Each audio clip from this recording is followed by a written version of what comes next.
Prito natin ang bangus. 220 ang kilo. Balik pa rin pagka medyo may pagka-brown na. Hindi ako naglalagay ng harina sa isda. Hindi ko siya trip. Hindi ko siya gusto talaga. Kaya prito nyo lang yung ganyan. Konting mantika lang para hindi daw masyadong matalsik, sabi ng boss ko. Yan. Naprito na. Ito yung ibang ingredients. Sibuyas, luya, 10 pesos.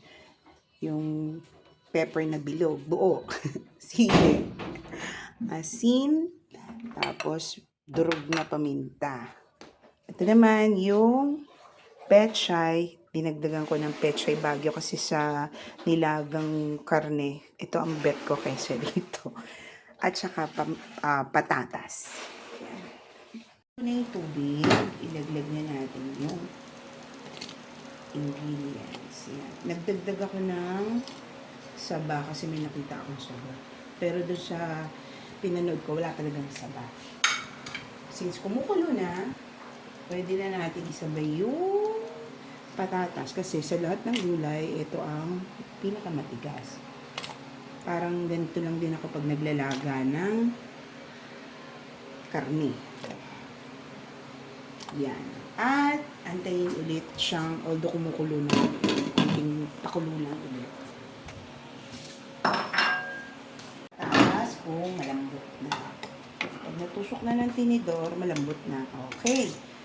Since malambot na yung patatas, pwede na natin lagyan ng isang kutsaritang asin at patis, base sa nakita ko. Ito, depende sa panlasa nyo na. Okay. Pampalasa lang din yan. At ilaglag na rin natin ang isda.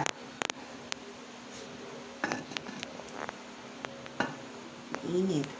Ingat kayo sa paglaglag dahil tumatalsik. Okay. Isa-isa lang ang laglag.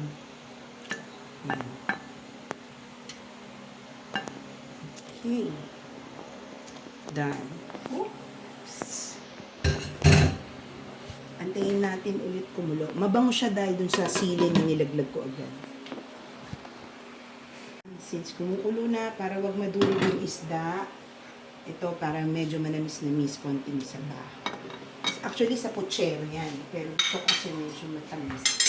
Kaya nilagyan ko ng saba. At laglag na yung pechay bagyo at pechay. Instead ng cabbage. Pechay bagyo na lang. Okay, antayin lang ulit. Kumulo. Saglit lang to kasi para hindi rin malabsak yung gulay.